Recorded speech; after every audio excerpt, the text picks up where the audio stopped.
What's up? It's Marco back in on this midweek in soccer. And yeah, we're going to be changing this to Friday uploads because I realized, man, I'm uploading these in the middle of Champions League games. Yeah, that seems like a bad idea because, hey, the Champions League probably the best thing club football has to offer, and yeah, it's really exciting. So, hey, we get to talk about this a bit more in depth than we usually could. I mean, not too many European games this week for our players. I mean, we still have a lot of injuries to a lot of our bigger stars. But there's a good bit to talk about, and yeah, I didn't want to have a week and a half gap between episodes. So yeah, this midweek in soccer. So starting off with probably the biggest thing, and that's Jordan Pefok scoring the winner against Manchester United. Man, I mean, it wasn't exactly the greatest goal. He got a great through ball from Jesse Lingard. Man, that guy, such a weird story with that dude. He was so good last year. He has really good moments, but then he just has stuff like this. I don't know. Man, but hey, he took his goal, and man, scoring against Manchester United, that's got to be stuff of dreams. Man, I remember, it was a huge deal when Brendan Aronson scored against Barcelona in the friendly, so putting him on past United in the Champions League, hey, that's awesome. His club, BSC, I'm not even sure if I could say their full name because of, look up their full name, but hey, great job by Jordan. He's really helping his club out, and man, I really want to see him continue in the national team. I feel like he's a very good player. A lot more to offer for this team. So, yeah, very good. Next, Tyler Adams. He started for RB Leipzig in a loss against Man City. Sorry, PSG's in their group. We'll get to that later. But, man, that was a group of death. Man City and this new PSG team with Messi, Neymar, Mbappe up front. Dude, I'm talking to some people who don't really know soccer. What I say to them about this team is, if instead of Jordan retiring after the '98 season, he went and teamed up with Kobe and Shaq, geez, the star power on that team is just insane. But and then they still have to deal with Man City. They lost 6-3 in a crazy game. I've seen that some of the players are really starting to get into Jesse Mark. They're not too high on his tactics. You could expect that to switch. I mean, he's just in a new club, so I feel like it makes sense there'd be some clash, but something to keep an eye out for. I mean, don't want to say it like this, but if we're looking at it from a strictly USA perspective, maybe we want him to get fired so we can take the USA job after the 2022 World Cup. Just throwing that out there, but man, no, I'm rooting for Jesse Mark. I'm really hoping he can just turn this around because RB Leipzig, very talented team. Yeah, I think everything will start to click for them, but they did sell a lot of players, so yeah, they sold a lot of players. They got a new manager. You could expect some growing pains. I think they should bounce back. And Tyler Adams, I think he'll continue to start throughout this process. Next, staying with the Red Bull, we got RB Salzburg. Brendan Aronson started for them in the Champions League. They got a draw against Villarreal. Yeah, it's really good to see Brendan Aronson continue to get some game time. He's been very impressive lately. Just want to see him continue to develop, and he's probably earned himself a starting role in the national team at this point. But yeah, it's great to see Brendan Aronson doing well in the Champions League. Next, on to John Brooks. I think he made his Champions League debut, but not the way he expected, as he got a red card. Wolfsburg still drew, but man, and it was 2 yellows, so I don't think the suspension will be that bad. But yeah, still unlucky for John Brooks. He has had a pretty rough couple of weeks with poor national team performances, that Champions League game. But it should be said, he's still doing very well in the Bundesliga. So, yeah, hopefully he'll be able to bounce back for that. Maybe he's just got a lot of fatigue going on or something. He probably didn't get the summer break that he wanted due to the Nations League. So, I don't know. Next, Weston McKennie got some game time for Juventus. Probably a blessing in disguise for him getting sent home early. He started over the weekend. Now he's got some more time in the Champions League. Yeah, good to see him get some time. I don't think he's a starter for them. Definitely not in the first 11 at Juventus, but he's still getting game time in important games. So, you like to see that, but at this point, you start to wonder if, I think I mentioned this last time, but you start to wonder if those rumors about him going out of the club or maybe had more truth to them than we would have liked to thought. But yeah, still good to see Weston McKennie get some game time. Juventus doing well, and he probably will stay. I was always saying with those, if they were selling him for money, once Ronaldo left, he was probably going to stay. But I don't know, something to keep an eye on.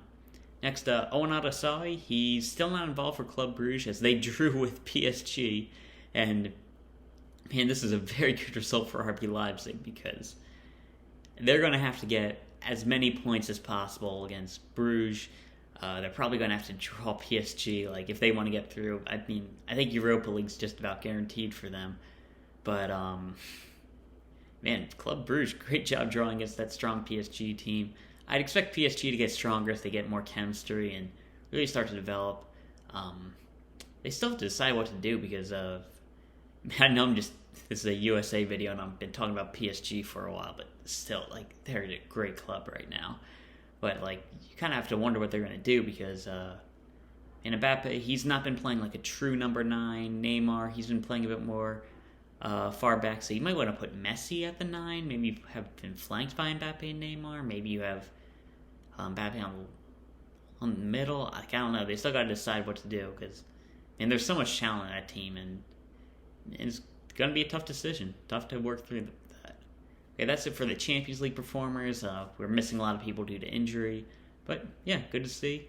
Now into the Europa League. DeAndre Yedlin helped Galatasaray earn a win in their game. And it's good to see DeAndre Yedlin continuing to start. I feel like if he keeps playing well for Galatasaray, he'll stay involved in the national team. I feel like I like his experience. He brings a lot to the table, so I'm fine with that. I really like DeAndre Yedlin. Next, Connor De La Fuente played in Marseille's game in the Europa League. Really good to see him continue to stay involved with Marseille. I mean, man, he's taking that club so well. I thought he wouldn't even, like, play for, like, months, basically, because he's coming from Barcelona B, but he's walked straight into that Marseille team, and he's looked really good. Next, Mark McKenzie, he got in towards the end of the game of the Europa League, and he's looking pretty far down the depth chart at Genk, and it's disappointing because that seems like a good move for him, but it's not working out too well for him right now, so we really like to see Mark McKenzie get some more game time. Hopefully that can happen some way. I mean, I feel like if he just keeps continuing to play, I mean, injuries will happen, especially like with the virus still going on in Europe. You'd expect something to give, but yeah, he's still got a lot of work to do. Next, Cameron Carter-Vickers, after a very good debut with Celtic, not so much as he led in 4 in the Europa League. Pretty poor performance. From what I've seen, it seems like it was just like him being rusty, not having that many games. So you expect Cameron Carter-Vickers to get better, and like I do, I still have faith in him. But yeah, poor performance today. And lastly, in the Europa Conference League, Brian Reynolds did not play, and he seems to have moved a bit down to the depth chart at Roma.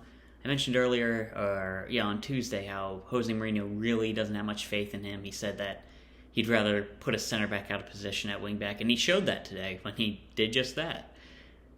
So Brian Reynolds really far down the depth chart.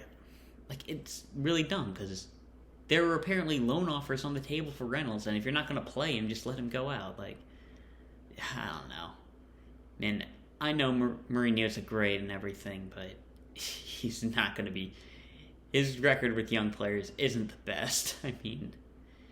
Jeez, like, people get on Pep Guardiola for just buying leagues. Like, I guess you can't really do that because how well he did at Porto and Inter Milan, but, man, with Chelsea in particular, he really didn't develop anybody.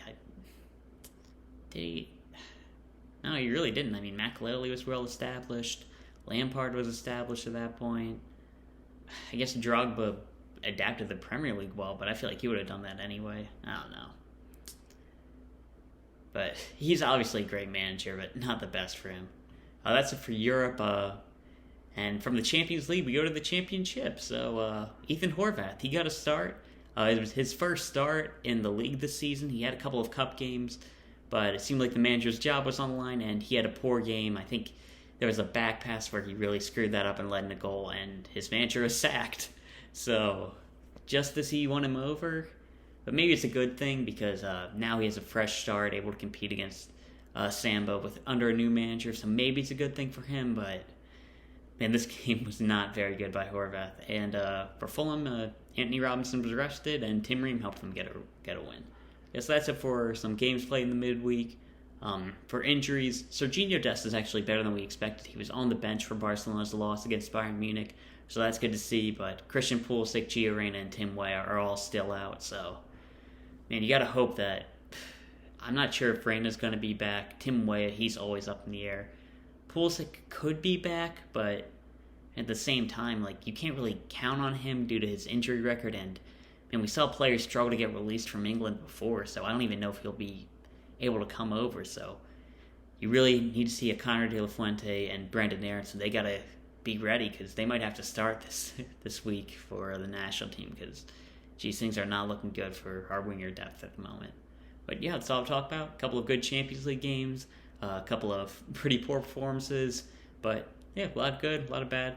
Yeah, it's what it is, typical week. That's all I'll talk about. See ya.